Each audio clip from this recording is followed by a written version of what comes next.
good evening, everyone. We are back with the next panel discussion. This will be the last panel discussion for the day one, which is about to come to an end. And we have had a great day, and this panel this discussion is also going to be really, really important for everyone out there. Now we have the discussion about how do you prepare for the digital workforce of the future, and we have the panelists as Deepak Sharma, the President and Chief Digital Officer from Kotak Mahindra Bank. Deepak heads digital initiatives and business at Kotak Mahindra Bank, where he is responsible for digital strategy, transformation, payments, digital channels, innovation, technology, platforms, and ecosystem initiative. He also looks at Innovation Lab, Future Tech, and FinTech ecosystem partnership in areas of AI, ML, IoT, blockchain, RPA, Open API, and design across lending, payments, investments, institutions, SME, and consumer segment. We also have Zuzar, whose network is a little weak right now, but Zuzar Tinwalla is COO of Standard Chartered Bank, over 30 years of broad and prolific experience in pioneering and managing a full range of corporate and retail products, channels, and services capabilities. Experienced in handling complex IT solutions, international trade, regulatory aspects, cash management, services, securities services, and financial market operations. So here, Zuzar will also join us in some time. He has some network issues, so he'll be welcomed by Sachin once again. But before that, we'll welcome Sachin Gupta himself. He's the moderator of the session, over 32 years of experience. He is right now the president and CIO of Usha International, and he has experience in information technology, strategy, and hotel and restaurant management, have been on company board, and have been presented to various board of Fortune 100 companies. Now, a successful leader with an exceptional track record in integration, consolidation, and bringing operations excellence to various companies. Welcome, everyone. Welcome, gentlemen, Sachin sir and Deepak Sharma. And we also will be followed and joined by Zuzar. So over to you, Sachin sir. You can go ahead and moderate the session. Thank you. Thank you very much, Anupam. Welcome, Deepak, and I'm sure we'll welcome Zuzar soon enough. We have a great session today with great speakers with wealth of experience. I love talking to them. Talked to them yesterday, a little bit before today. I'm sure you're going to enjoy the session. There's Zuzar. Can you hear us, Zuzar? Yeah, I can hear you loud and clear. What about you guys? You are good to go. Loud and Thank clear. you. All right. So we just started. Anupam gave everybody a background on all of us, and let's go ahead with the session. So, as you all know, we're living through tough times, and this is helping us, or this is forcing us, not helping us, to live through a fundamental transformation in the way we work. Right? Automation and artificial intelligence could replace human tasks and jobs, and are changing the skills that organizations are looking for in their people. These changes raise organizational and talent challenges at a time when business leaders are already wrestling with unprecedented risks and disruptions. The pace of change is accelerating. Competition for the right talent is fierce, and talent no longer means the same as it did 4 or 5 years ago. Many of the roles, skills, job titles of tomorrow are unknown to us today. How can organization prepare for a future that few of us can define? How will your talent needs change? How can you attract people and motivate the people you need? And what does all this mean for business leaders managing talent? Some of these answers we look forward to getting from Zuzar and Deepak today. This isn't the time to sit back and wait for events to unfold. To be prepared for the future, you have to understand it. Let's, in this panel, look at details at how workplace might be shaped in the AI and automation era. Gentlemen, let me go to Deepak. Deepak, can you hear us? I see your Yes, moving. absolutely. Okay, great. Yeah. So as we talk about this, Deepak, the impact of automation on the workforce, what will the workforce of tomorrow look like? What are your thoughts, considering you've come out of banking into a CDO role where you deal with operations, consumer, and IT, all of it together? So what are your thoughts on that? Yeah, I think I will take two lenses to it. One is from the business side, and the second is the workforce, the question that you asked, right? Uh, I think the way we are moving, obviously, the businesses are changing very, very rapidly due to new business models where a lot of customer journeys, processes are imagined and thought through end to end digital. That means no one really, either customer or business, expects that you should have multiple handoffs, the turnaround time should be longer, inefficiencies are tolerated. I don't think those are the things that stands in today's world. If these things cannot be solved through technology, maybe there will be some time before it gets solved. But I don't think any of these problems can be deferred for long if it can be solved by technology today. Uh, so that's going to happen, and that's the reality. Not just in BFSI, but I would say that will be a reality across all sectors because efficiency is the key. The second thing from business I'm seeing is increasingly in BFSI is the complexity because of the amount of, be it from risk or regulation or managing different products, customer journeys, data, processes. I think businesses are only becoming more and more complex. Thereby, the only choice is to bring more and more technology into the core of business and ensure that a lot of processes which are repetitive, which are probably something that can put through an automation lens, gets done so that the ease of doing business and reducing the complexity gets solved. Now let's look at it from employee lens. And I'm sure today, when we are looking at the workforce, a lot of workforce in our businesses are typically millennials below the age of 36, 37. There is also inherent, I would say, aspiration on millennials or the younger workforce that they don't want to do the routine or repetitive jobs. I think if you get someone as a data entry operator or someone to say keep punching information in the system, I think people just don't like this. There's no one who gets motivated to do things which does not add value or has purpose. So there is also a workforce demand to see how technology can come to my aid. And I think this leads to what we call as a bionic world, where men and machine will coexist. And I think increasingly it's not about machines or automation replacing people, but how do we ensure that repetitive processes starts getting automated first? And I think that's what has started to happen in the first phase. And in the second phase, where we are today, we are looking beyond just the repetitive processes, and we are trying to say that how machine can provide more intelligence through cognitive and AI embedded stuff for humans to take better decision and get humans to do things which requires a lot more of thinking and decision making, while machines can coexist to do things which are more routine or repetitive. Great, great points. Zuzar, would you like to add to it? We Just one can't or hear two you. more points, what Deepak added is that in tomorrow's workforce, it's not about tomorrow or today's workforce, it's about the existing workforce. How can we reskill them to make them suitable for the future? And that is something we need to take into account and start building from now onwards. So we need to lay a great emphasis in terms of training, upskilling our existing staff so that they are able to see any new technology, whether it be AI or it be various digital initiatives we take. It ultimately depends on people's understanding and adaptability to it. So the success of all these depends on how well people understand it. And the general conception about people is technology comes, will take away our jobs. It may take away a job, but it does create a lot of alternate jobs. So you have a lot of data analysts, you have a lot of data scientists, you have a lot of people managing data privacy. So it just creates a horde of alternate jobs. Only thing is we need to be ready as a workforce to adapt to these new changes, develop these new skills and new opportunities open up. So that would be my incremental point to what Deepak mentioned. Otherwise, by and large, he's covered most of the area.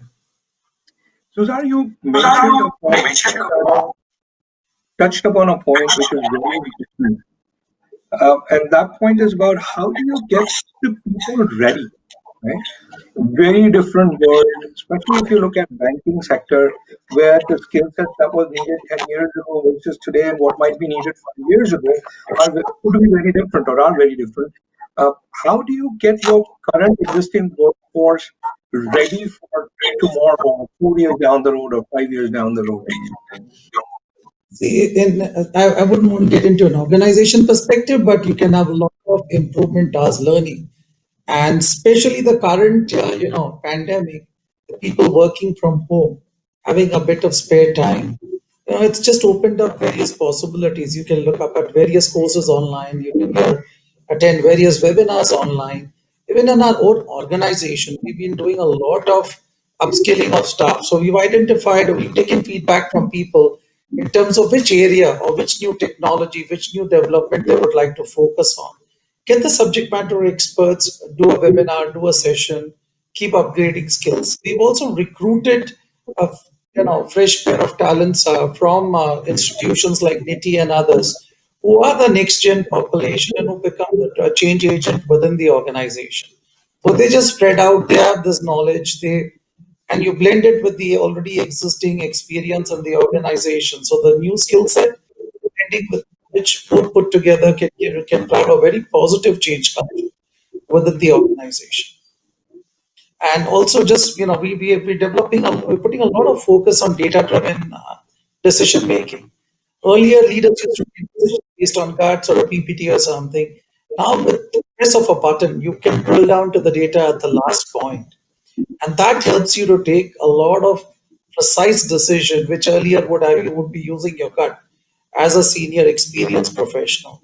So that's another trend we've seen changing, and this also sort of aids you to go in the right direction and make the right decision, not only as far as your manual processes are concerned, but also in some of the automated initiatives which you'll launch. The success of it also depends on what kind of rich data you get after you implement these initiatives. Great, thanks. Deepak, thoughts on that? Sorry, what's So that? what we were talking about is one of the things that got mentioned, and both you and Zuzar had mentioned about the change in the jobs would need reskilling of the people that are currently there, and how one way of reskilling is you go and hire somebody new to replace somebody existing. But if you want to take the people that are existing in the organization and then get them to reskill so that they can continue to serve the organization 4 years, 5 years from now. How do you go about doing that, or what would you think or plan to make that happen? I think well, we would all love to reskill people to stay relevant. But in my mind, reskilling comes also a lot out of initiative that each individual takes. I Right. think gone are the days when you can put people in the classroom or in training program and reskill them. That doesn't work. At least it doesn't work with a lot of workforce with the kind of areas that we are talking about. So I think it's also a process forms to reskill, which includes self-learning, certification programs, online courses. It's a combination of activities. Some shown to them more as a part of their learning roadmap, and some obviously which are supported by the organization. And a combination of these two is typically how you lay a roadmap. But then we all know in any organization, not everyone is equally motivated to go through that process and reskill. Uh, so I think this combination will continue to be of bringing in new talent, lateral hires uh, into the organization. That at times helps fast track reskilling of existing teams. Also, at times it's difficult to just say that we'll be able to bring in those people on board. And I think the model that we follow is apart from reskilling and bringing in fresh talent, is to see if we can get partners to bring in talent in those areas where we are not finding a easy way to scale up in a short run. For example, if I feel that design thinking while I would love to have 100 designers at Kotak, but I know it's not easy to find 100 designers of quality upfront. So while I may have a 15 or a 20 member team, but you just can't skill people in design Right. because either you have it or you just don't have it. You just can't get people on to start, developing their right brain when they are all probably lefties. So I Right. think those are some challenges. Similarly, when it comes on to either looking at for cloud or looking at probably microservices. So depending on areas, you find there are obviously gaps, or even machine learning and data science. And I think that's where we co-op partners to work with us.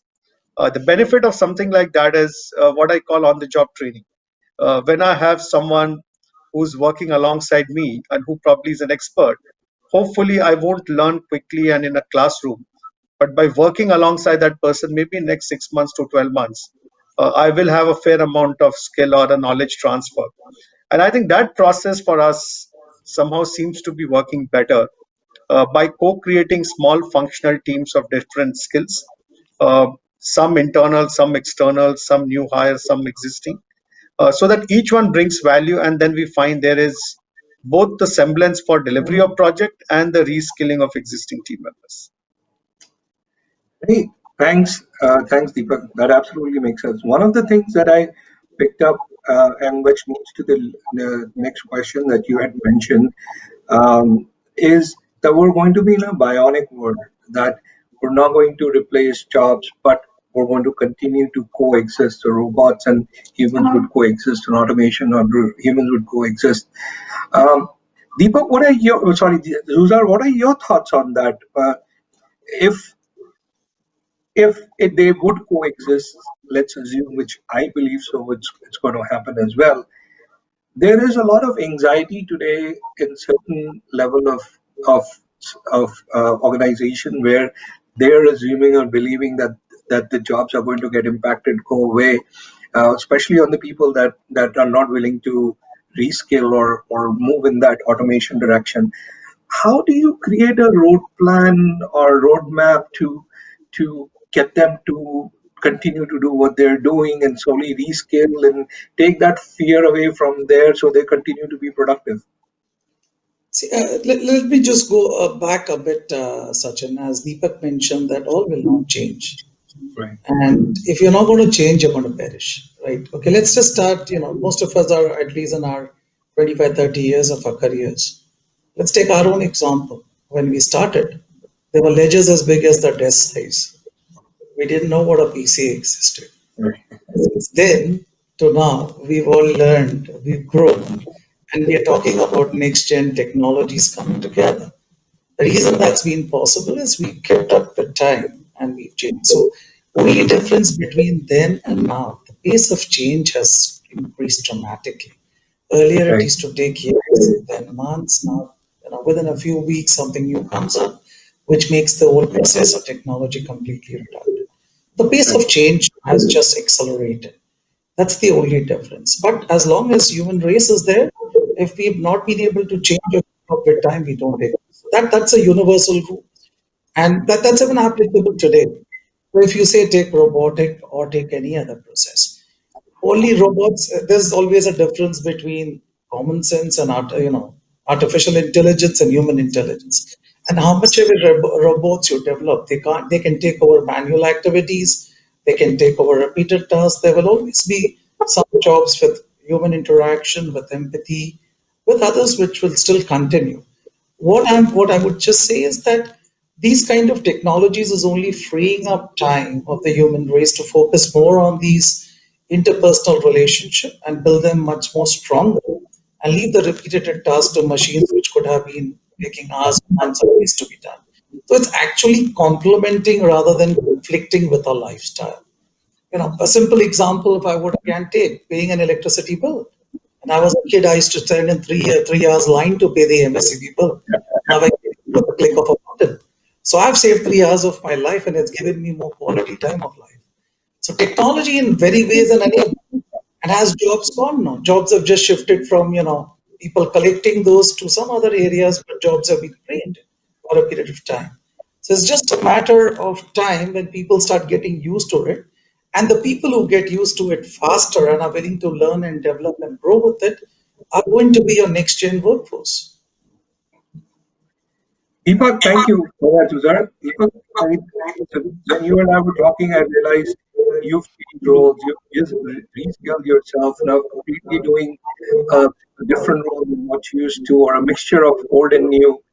Uh, how would you help teams settle down or learn from experience, get them to continue to do what they're doing and be satisfied if not content with what they're doing and be motivated to continue to learn new stuff. I think one of the things I'm seeing change at workforce is the younger team members, and that's why I keep bringing in what is the mix that our organization has. Because today, two-thirds of our consumers are millennials. Are two-thirds of people who are producing or creating products equally millennials? Uh, because I think that is an important mix in the organization. Because if we do not understand what a consumer of today wants, uh, and if we are not connected with the reality on the ground, uh, and I'm saying this not just for people who are the early joinees in the system or middle management, but people who probably are at senior level in the organization. Because so often it does happen that while we love to bring youngsters, but if we do not empower them enough, or if we do not give them operation freedom, or we constrain them by some of the processes and bureaucracies that organizations have built over a period of time, then it also stands to stifle the innovation or free thinking in the firm. So I think when we look at engaging with workforce, one of the thing is what is it that we are demonstrating in terms of culture uh, and in terms of strategy, and how clearly is strategy articulated and communicated. There was a time when strategy was only known to few senior people in the organization, and everybody was asked to execute. I think today's workforce wants to understand fully well what are we doing, why are we doing it, what is the benefit of doing it.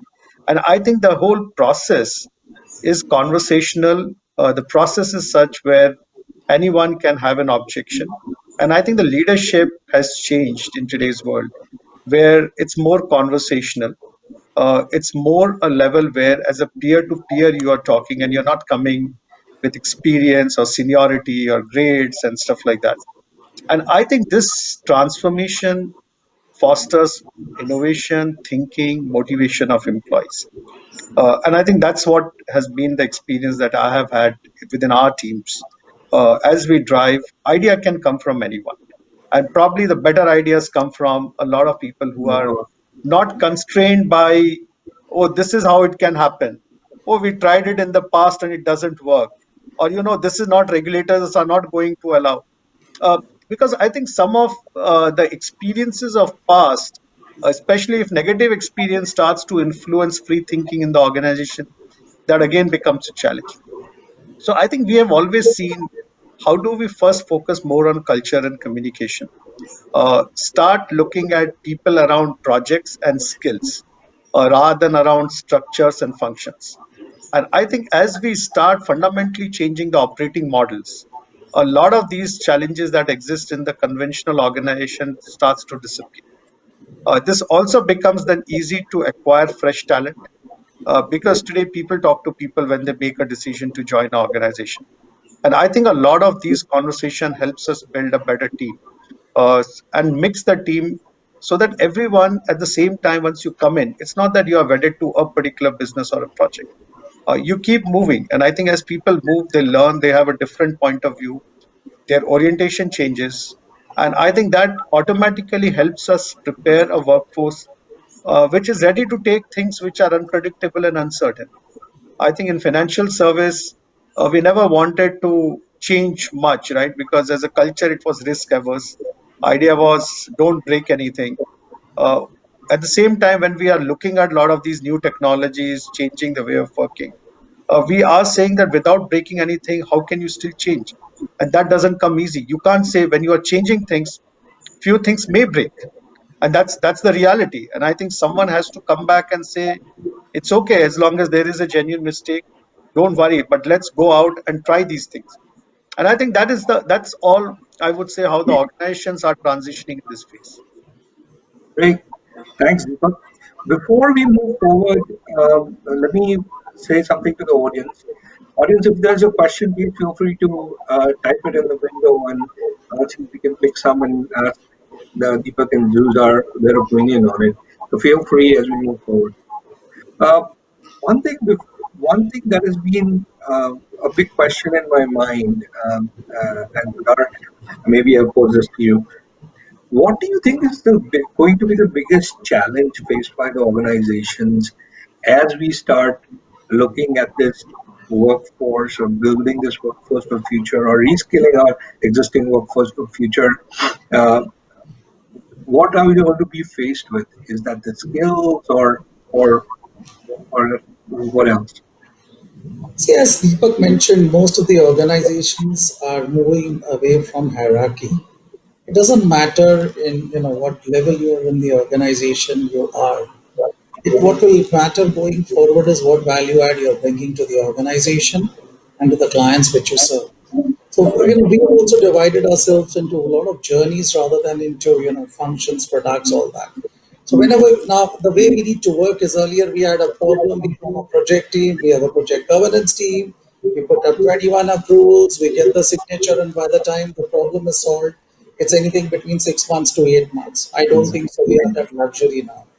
So when we see a problem, we get the right kind of people into a room, and there is a complete cross-functional team. It could be from operations, it could be from sales, legal and compliance, technology, all put together.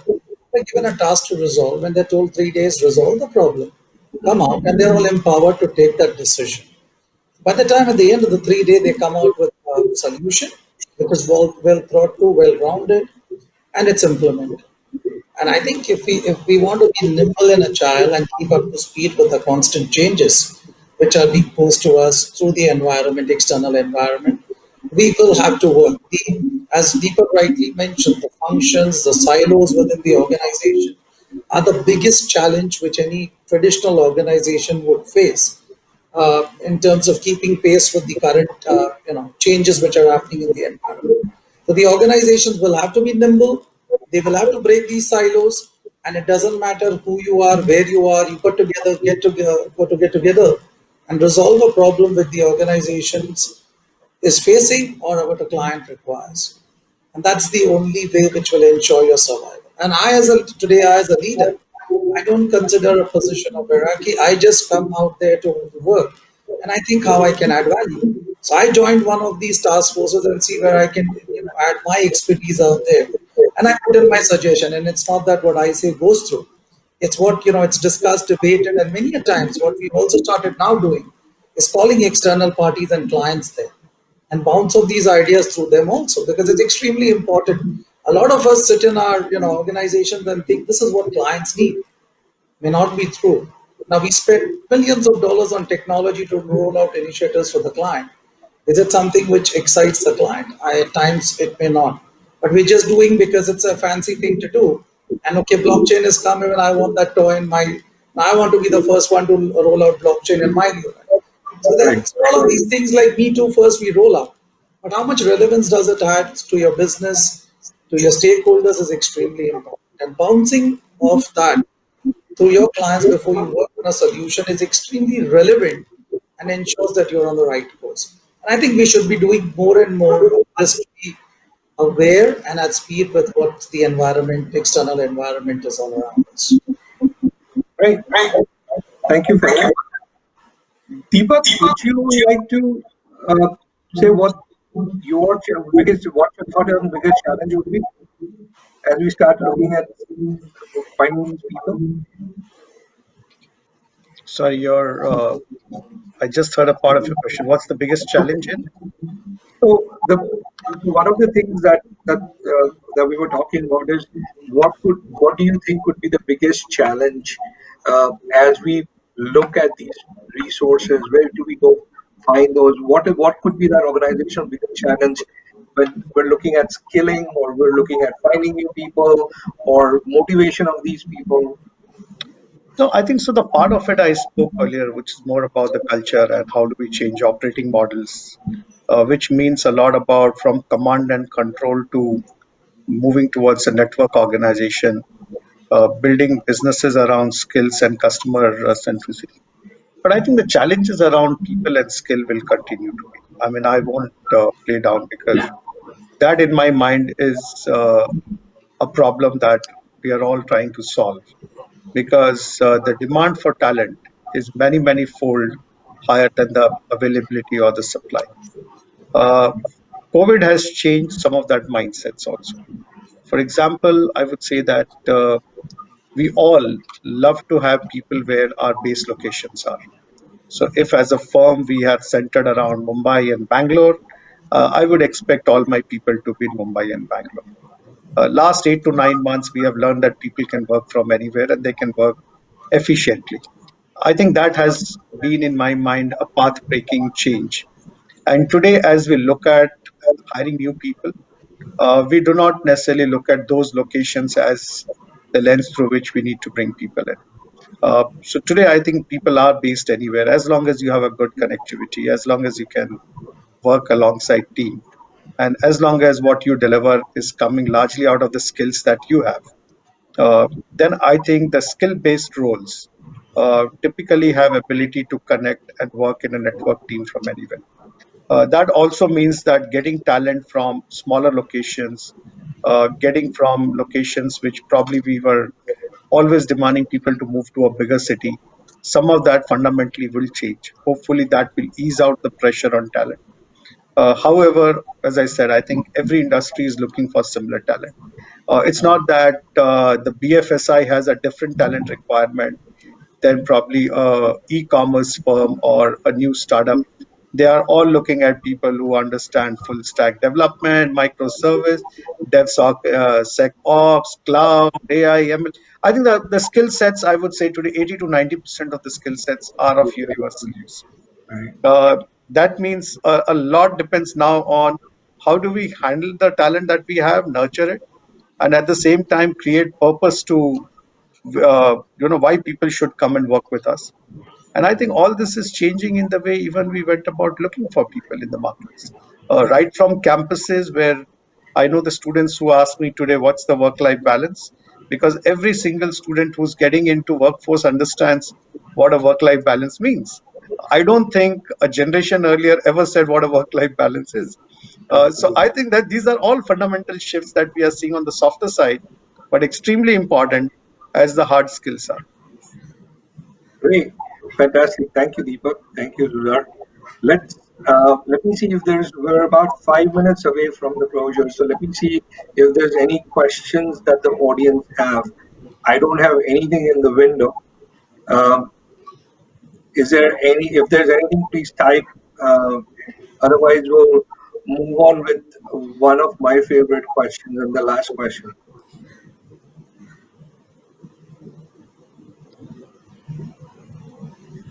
I guess not. So this is my personal question, and it'll probably be easier for people to answer than Zuzar. So let me start with Zuzar first.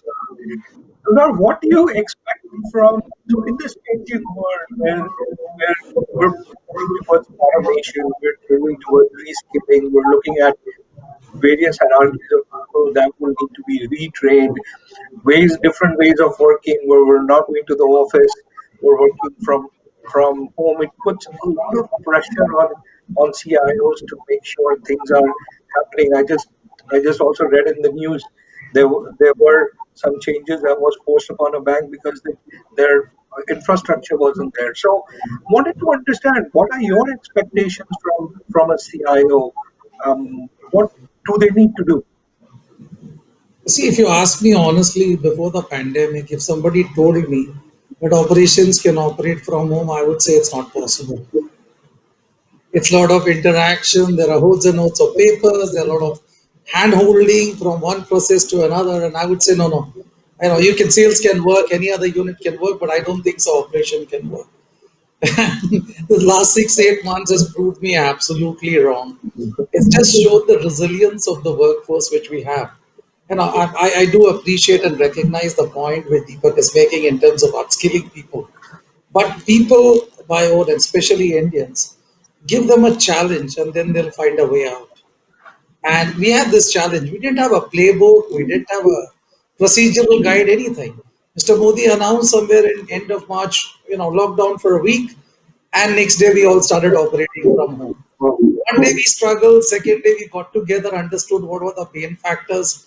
Third, fourth day became a little bit more smoother. And a week down the line, it was BAU. So we don't find any much difference, but yes, this kind of remote working poses its own kind of cyber risk and answers in this kind of working from home, and that is something which we have focused on very strongly to ensure that the connections which people are using from home are secured, and most importantly, the access right to individuals is only pertaining to the role that they have. And last 8 9 months, we've had multiple reviews also around that to ensure that things are working as the way they're working. And believe you me, we've got excellent feedback from clients. We have not seen any deterioration in services. So this is I'm just trying to show the resilience of the mankind and the human force. We've just got used to it as BAU. Right. Now, a lot of people, but it brings its own challenges when you go operate from home. Your personal and professional life, there is a very little, leeway. At one time, you're talking to your wife or your kid, and second time, you're attending a video call.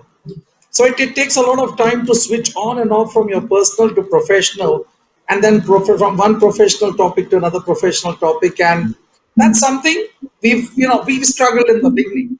Like I used to have my dog barking in the background when I'm talking on a phone, or my wife asking me a question. For a period of time, all those things have settled down, and now we're working in this particular manner in a very refined way.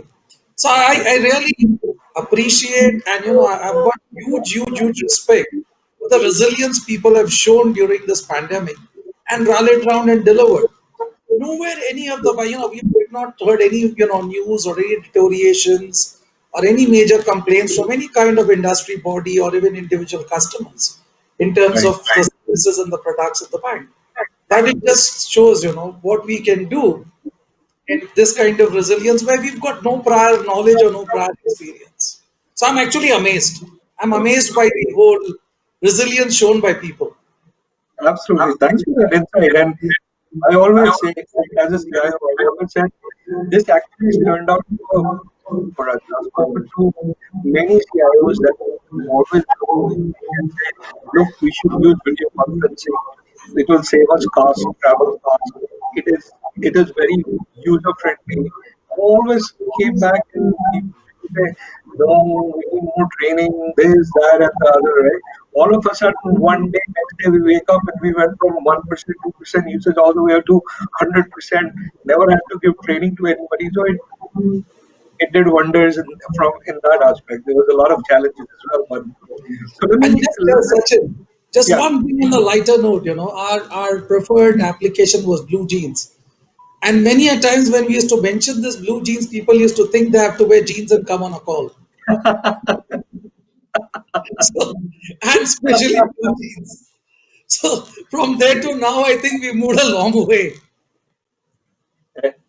Uh, good, good point.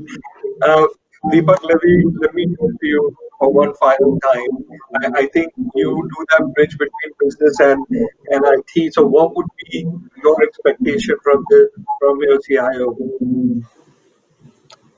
I think for me, CIO and I we work as a one team. So I think it's more of a partners who are running on two ends, and if one of the other is sloppy, can make the other run out. So I think it's not a solo game. I think we are wedded together, and that means that while there are different opinions, arguments, but it's all for the common good as a team. Uh, and I think we make sure that the strategy which I primarily work on, or the customer experience transformation, what I drive, or innovation, APIs, the CIO and his team is in a position to make sure first the resiliency and run the bank is working smoothly. And on top of it, all our upgrades, be it for making sure applications are ready for cloud, or we have a cloud strategy for both upgrade and new applications, or how security is embedded into development journey and not as post development. I think it's all as a team together, and as we raise both our ambition manifold higher, because obviously there has been accelerated phase of both business demand and digital delivery. It does create a different sort of, I would say, a pressure to relook at resources, operating models, look at how do we scale up our partners to deliver on those additional demand that comes up. And I think all these conversations are done jointly. So for me, it's not like I ask CIO to do something and CIO delivers. It's like two of us, we work together and see how do we deliver the vision of the firm. And depending on who has to do heavy lifting of certain things at times, we just work together to ensure that at a firm level we have a common view and common delivery, even though we have different set of competencies. Thanks, Deepak. Thanks for that insight. I thoroughly enjoyed the conversation. Thank you, Zuzar, for and Deepak for your time today. Um, I have learned a lot. I am sure people watching and listening to us have as well. I don't see any questions, and I am cognizant of the time. So let me once again say thank you to you, Deepak, and to you, Zuzar. And let's end the session here. Anupam, over to you. So much, Sachin. Thank you so much, Sachin. Thank you for being there, and thank you all the gentlemen, Deepak and Suzar as well.